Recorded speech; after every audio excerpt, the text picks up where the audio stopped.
शं वरुणः शन्नो भवत्वर्यमा शन्न इन्द्रो बृहस्पतिः शन्नो विष्णुरुक्रमः ॐ शान्ति शान्ति शान्तिः।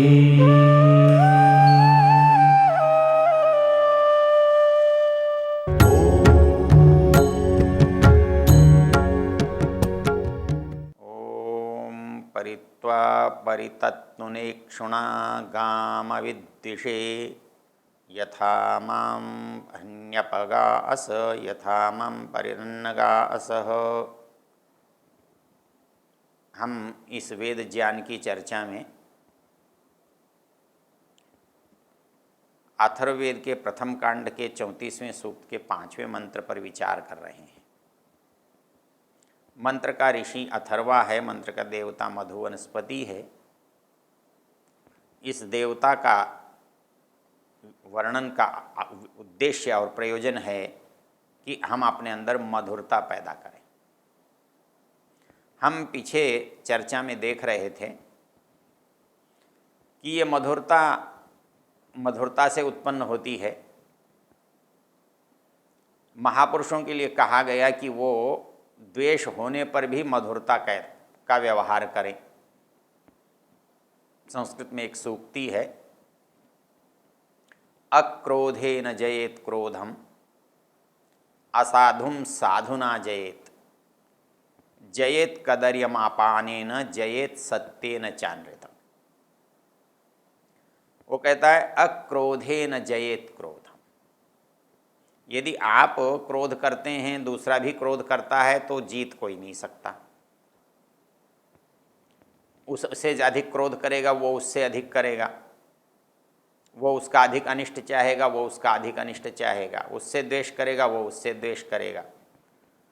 तो इसका उपाय है कि क्या है, अक्रोधेन जयेत क्रोधम, उस पर क्रोध न करे। असाधुम साधुना जयेत, जो दुष्टता का व्यवहार करता है उसे अपनी सज्जनता से जीते। यदि आप दुष्टता के साथ दुष्टता का व्यवहार करेंगे तो दुष्टता ही बढ़ेगी। दुष्टता में दुष्टता यदि मिलाएंगे तो दुष्टता का ही प्रभाव बढ़ेगा, दुष्टता की ही मात्रा बढ़ेगी। तो दुष्टता की मात्रा को कम करने के लिए सज्जनता की प्रभुत मात्रा की आवश्यकता है। अक्रोधेन जयेत क्रोधम असाधुम साधुना जयेत जयेत कदर्यम अपानेन। कहता है कोई दुष्टि है, शराबी है, तो आप उससे घृणा करके उसके साथ दुष्टता करके या उसी तरह के हो करके उसे नहीं जीत सकते। अपानेन, उसे उपदेश से नहीं जीत सकते। भगवान बुद्ध ने एक बार अपने सब शिष्यों को कहा कि जाकर अच्छी अच्छी बातें समाज में बताओ, लोगों को अच्छे विचार का उपदेश दो, उनके मन में अच्छाई पैदा करो। तो एक शिष्य एक गांव में जब गया, उसने देखा वहाँ एक शराबी है, तो उसने उपदेश दिया कि तू शराब मत पिया कर। उस शराबी ने उसको मारा, उसकी खोपड़ी पर डंडा, उसे वहाँ से भागना पड़ा। गुरुजी के पास गया, गुरुजी वो उपदेश सुनता ही नहीं है। मैंने उसे अच्छी बातें बताने का यत्न किया, उसे उपदेश देने का यत्न दिया, वो मुझे गाली गलौज करने लगा, मारने पीटने लगा। भगवान बुद्ध ने कहा कोई बात नहीं, किसी अवसर पर देखेंगे। कभी ऐसी परिस्थिति आई कि वो बीमार हो गया, शराब अधिक पीने के कारण रोगी हो गया और वो असहाय हो गया। उसको किसी ऐसे रोग ने पकड़ लिया जो छूत का रोग था, उसके पास कोई आता ही नहीं था। भगवान बुद्ध वहाँ से निकल रहे थे तो पता लगा कि ये कोई यहाँ शराबी ऐसा है कि उसने अपना ही नुकसान कर लिया है। वो उसके पास गए और उन्होंने उसकी सफाई की,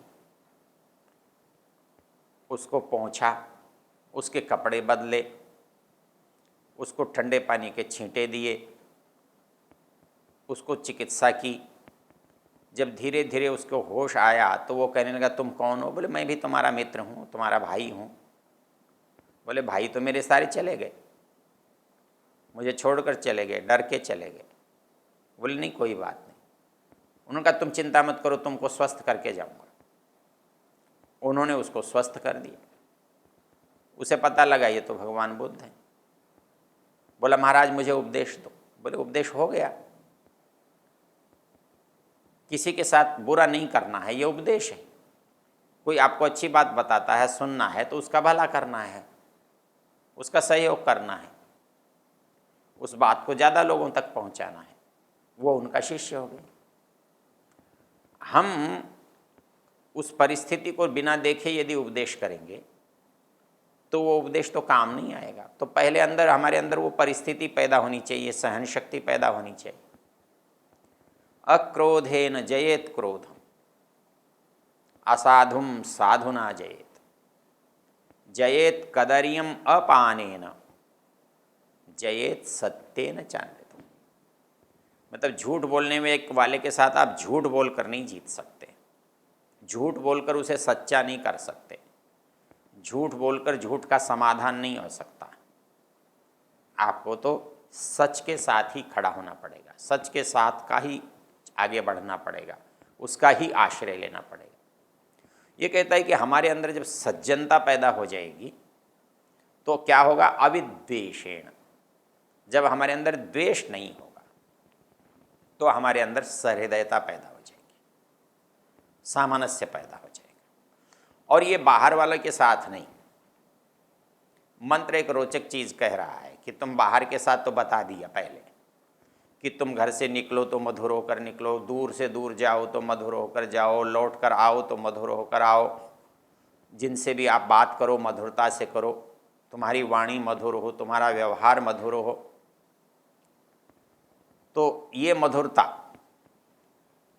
हमारे अंदर उत्पन्न होने वाली हो तो वो कैसी हो? तो कहता है कि हमारे सब ओर से हो, परित्वा परितत्मना, हमारे अंदर संपूर्णता के साथ भरी हो। और उसका परिणाम क्या होगा? कहता है वो तो बाहर में जो होगा सो होगा, हमारे अंदर क्या होगा? वो कहता है कि हमारे अंदर इस तरह का होगा कि हमारा जो परिवार का है, हमारे जो सदस्य हैं, उनके साथ भी हमारा जो संबंध है वो अच्छा होगा।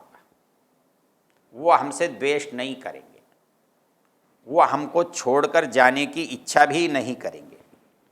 यथा माम, जैसे कोई मुझे चाहता है तो उसका जो चाहना है वो मेरे अनुकूलता का प्रतीक है, मेरी मधुरता का प्रतीक है। वो मुझे चाहने का कारण बनना चाहिए, मैं उसके चाहने का पात्र बनना चाहिए। तो घर में अच्छा कैसे होगा? कहता है कि घर का जो मुखिया है, घर का जो मूल है, केंद्र बिंदु है, यदि हम उसको ठीक रखें तो पूरा घर ठीक रह सकता है। घर में दो ही चीज मुख्य होती हैं, एक पति है और एक पत्नी है। तो ये कहता है कि मुख्य उत्तरदायित्व पति का है, क्योंकि घर जो है वो पत्नी से चलता है, घर पति से नहीं चलता है, घर पत्नी से चलता है। तो ये कहता है कि यदि घर की महिला प्रसन्न है, मधुर है, तो सारा घर आपको मधुर लगेगा। और यदि वहाँ ही प्रसन्नता की कमी हो, वहाँ ही क्रोध हो, दुख हो, आवेश हो, रोग हो, बीमारी, करुणा हो, तो वो विवशता जो है, वो मजबूरी पूरे परिवार को अशांत करती है। इसलिए मनु ने लिखा है, पितृभिर्भ्रातृभिश्चैव पतिभिर्देवरैस्तथा पूज्या भूषयितव्याश्च बहुकल्याणमीप्सुभिः। जो व्यक्ति अपने घर में अपना कल्याण चाहता है, अपने घर में अपना भला चाहता है, तो उसे क्या करना चाहिए? कहता है कि गृहिणी को संतुष्ट रखना चाहिए, प्रसन्न रखना चाहिए। और किसको रखना चाहिए? बोले सबको यत्न करना चाहिए। पितृभिर्भ्रातृभिश्चैव, जो उसके माता पिता हैं उनको भी ये प्रयत्न करना चाहिए कि हमारी लड़की प्रसन्न हो।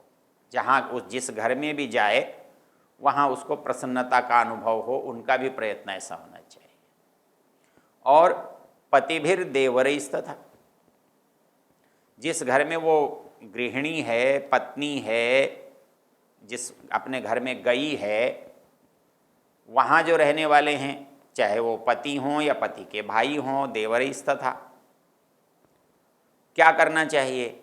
कहता है पूज्या भूषयितव्याश्च बहुकल्याणमीप्सुभिः। पूज्या, उसको आदर देना चाहिए, उसको अलंकृत करना चाहिए। मनु महाराज कहते हैं कि 3 अवसर होते हैं मनुष्य के पास प्रसन्न करने के।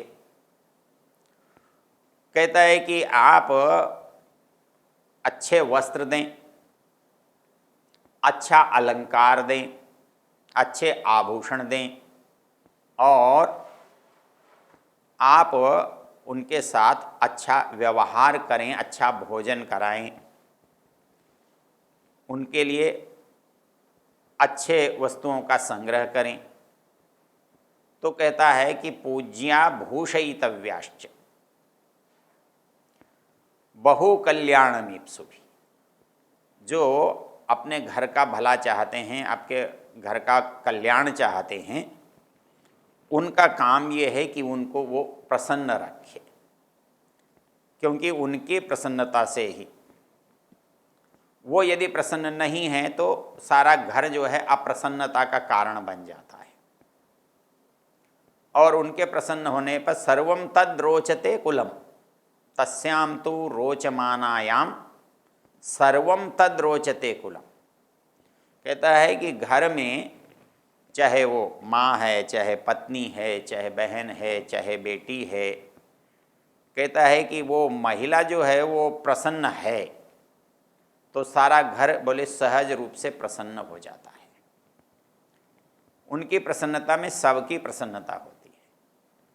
इसलिए हमारे यहाँ जो मध्यकाल की जो दुर्दशा है, वहाँ हमने बलपूर्वक अनुकूल बनाने का यत्न किया, और बलपूर्वक अनुकूलता से सद्भाव पैदा नहीं होता, सौजन्य पैदा नहीं होता, प्रेम पैदा नहीं होता। वहाँ तो उदारता से, सहयोग से, सद्भाव से, प्रेम से, उपहार से, उचित व्यवहार से वो कहता है कि अनुकूलता पैदा की जानी चाहिए। वो अनुकूलता होने पर बाकी भी अपने आप अनुकूल हो जाते हैं, बाकी भी अनुकूलता पैदा करते हैं। इसमें इसलिए हमारे घरों में शालीनता के लिए, सज्जनता के लिए, संस्कारित होने के लिए बहुत प्रयत्न किया जाता था, और हमारे बच्चों को सिखाना नहीं पड़ता था। वो बड़ों को देख करके ही सब व्यवहार करना सीख लेते थे। भाई भाई से करते हैं, भाई पिता से करते हैं, पिता बच्चों से करते हैं, पिता पति पत्नी से करता है, माँ से करते हैं। ये जो व्यवहार कैसा होना चाहिए, इस व्यवहार के अंदर यदि प्रयोजन हो, उद्देश्य हो, प्रयत्न हो, तो ये कहता है कि सारा वातावरण अच्छा बन सकता है, मधुर बन सकता है। कहता है परितत्नेनो परितत्नीक्षुणा, कहता है कि बिल्कुल सब कुछ ऐसा हो, मधुर से मधुर हो जाए। तो ये हमारे इस मंत्र का जो प्रयोजन है, उद्देश्य है, वो ये कहता है कि आप बाहर अच्छे दिखें, हम प्रयत्न क्या करते हैं, हम बाहर वाले को शिष्ट लगने का यत्न करते हैं, लेकिन जैसे ही हम घर में आते हैं तो लगता है कि हमारा जो वास्तविक रूप है वो अच्छे वाला नहीं है। यदि अच्छा होता तो घर के अंदर भी वैसा ही होता जैसा बाहर होता, लेकिन हम घर के अंदर अपने क्योंकि समझते हैं कि ये मेरी जगह है, मैं सहज रह सकता हूँ, स्वतंत्र रह सकता हूँ, स्वच्छंद रह सकता हूँ, रहने में कोई आपत्ति नहीं है, रहना ही है, मेरी जगह है तो मैं ही रहूँगा। लेकिन उसका परिणाम यदि मैं बुरा बनकर रहूँगा तो मैं बुराई को बढ़ावा दूंगा, और मैं अच्छा बनकर रहूँगा तो अच्छा को बढ़ावा दूंगा। तो मेरी स्वतंत्रता से मेरा जो बुरा रूप है वो परिलक्षित क्यों होना चाहिए? मैं बुरे के रूप में मेरा स्वरूप क्यों होना चाहिए? स्वरूप तो मेरा अच्छा भी तो हो सकता है। मेरा स्वरूप अच्छा हो, वेद मंत्र इस बात पर जोर दे रहा है। कहता है कि यदि मेरा स्वरूप अच्छा होगा तो घर में भी अच्छा होगा और बाहर भी अच्छा होगा। जब मैं बाहर तो अच्छा रहने का यत्न करता हूं और घर में बुरा, क्योंकि मैं अपने वास्तविक रूप में प्रकट होना चाहता हूं, स्वतंत्रता से, स्वच्छंदता से, तो मेरी स्वतंत्रता स्वच्छंदता तो मेरे घर में मुझे मिलेगी।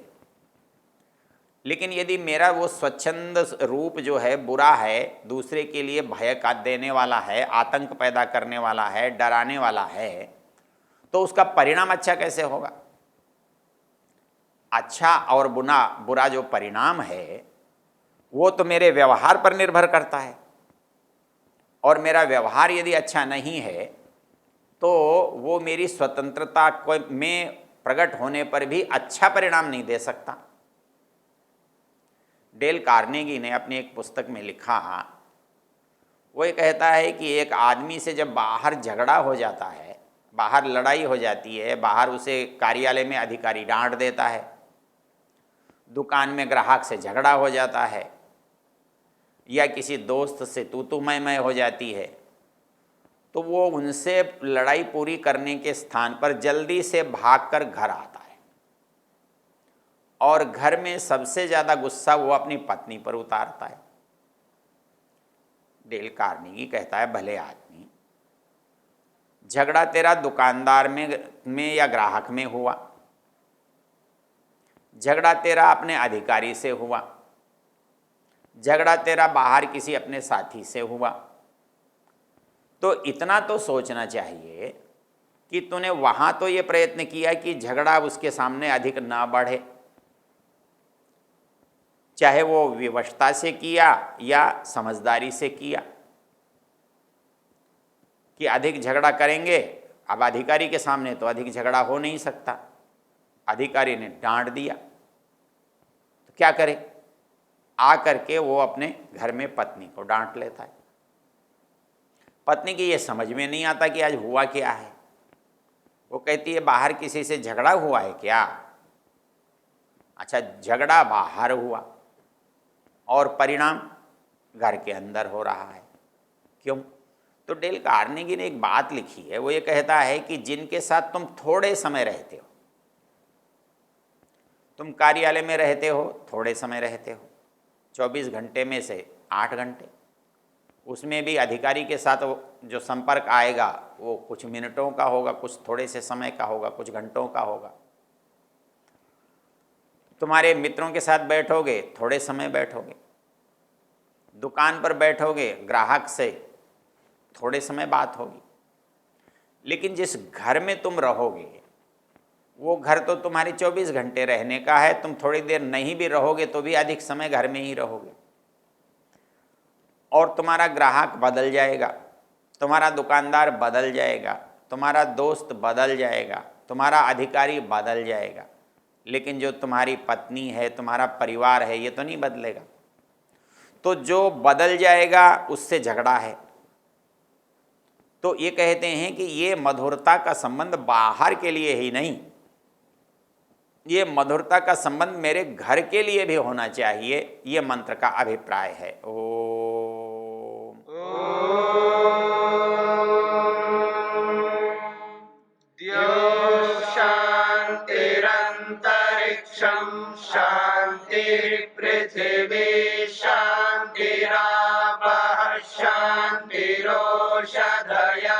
शान्तिः वनस्पतयः शान्तिर्विश्वे देवा शान्तिर्ब्रह्म शान्ति सर्वं शान्ति शान्तिरेव शान्ति शामा